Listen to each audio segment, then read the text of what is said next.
Hi there, this is Ranjit and I have this Asus Zenfone C with me, and in this video we'll be doing the unboxing and have a first look at this device. And if you recall, just last year I reviewed the Asus Zenfone 4 and even the Zenfone 5, which were actually very good devices for the price point.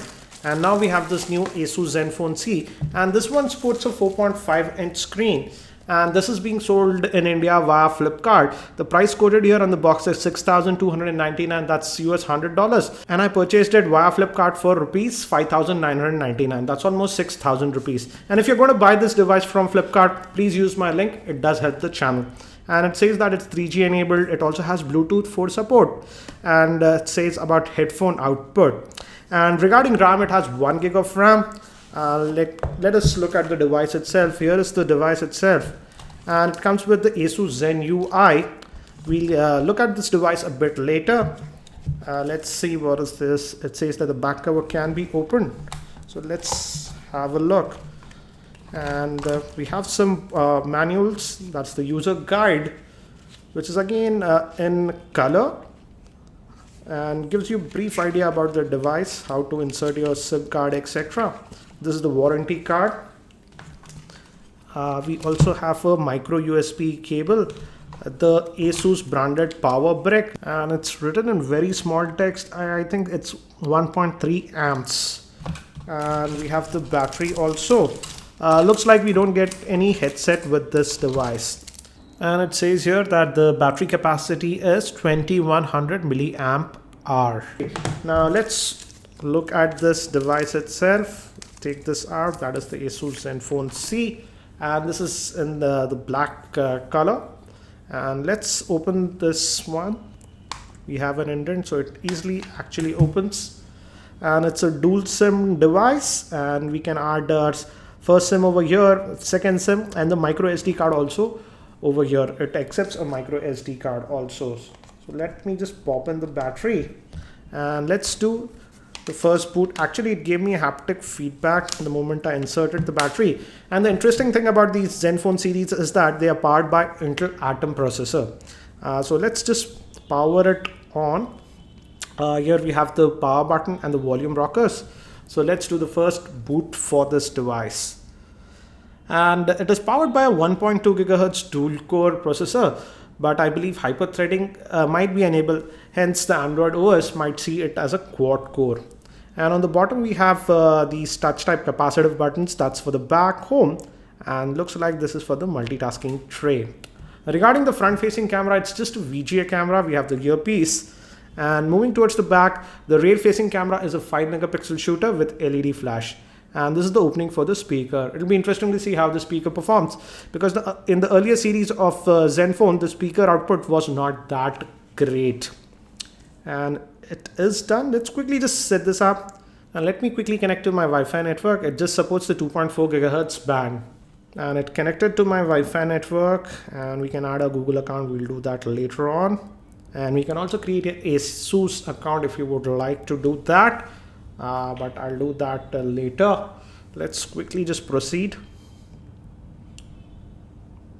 And we can skip data transfer. And we are actually done now. Let me adjust the brightness. Looks like it says that there is an update already, and Clean Master is also pre-installed. Let's look at the settings. Let's first go to the display, and let's go to the brightness. We also have the auto brightness sensor, as you can see, that is there on this device. So it's nice to see that. And we also have LED indicator over here. So we have physical LED notification light. Let's go back, and if you go to about, as you can see, it's running the KitKat version, but it is 4.4.2. The internal storage is 8 gigs, but let's see out of that how much do we actually get. You go to the storage, and out of that 8 gigs we just get 3.72 gigabytes available to us. I'll also add a micro SD card later on, and in my review I'll check if some of the apps are movable to the SD card. And again, this interface is the Asus Zen UI. If you pull from the left, you get to the notification. If you pull from the right, you get to these quick toggles.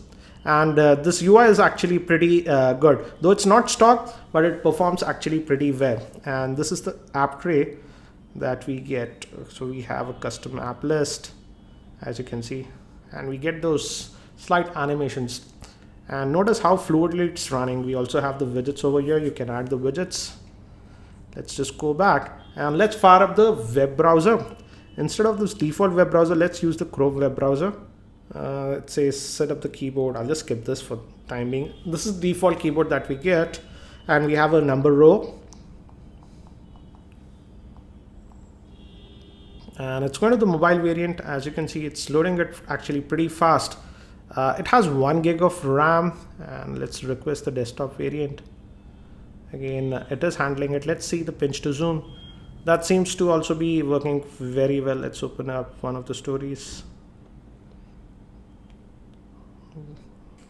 Seems nice.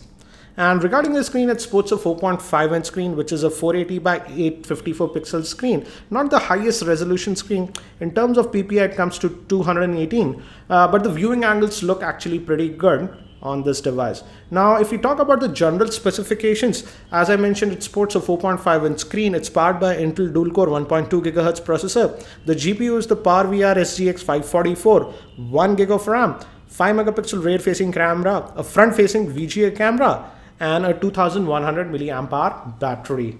So if you can see from the specs point of view, and if you take into account the price, that is just around $6,000, that's just around $100 US, you are getting a decent device. And it seems like initial impressions, it is performing pretty well. Let's also quickly look at the camera. I will be testing this device thoroughly later on. And let's fire up the camera. Where is it? If I can find it, here it is. And I'll just skip the tutorial for now. Remember locations, no thank you. We have the tap to focus, and the good thing is it is able to take the snaps pretty quickly. If you can see, I'll just tap into this area. Let's look at the snaps. But sadly, the front facing camera is just a VGA camera. These days, many of the cameras, front-facing cameras, are higher megapixel because of the selfie craze. Looks like a decent camera for a 5 megapixel shooter, I would say. But I will be testing this camera a lot more in my full review. So that's it for now for this very quick unboxing of this Asus Zenfone C. If you have any specific questions around this device, do post them in the YouTube comments and I'll try to include them in my review. And if you're not subscribed to my YouTube channel, hit that subscribe button. It's free to subscribe and you'll be notified when I upload a new video. Thanks for watching. This is Ranjit and I hope to see you in my next video.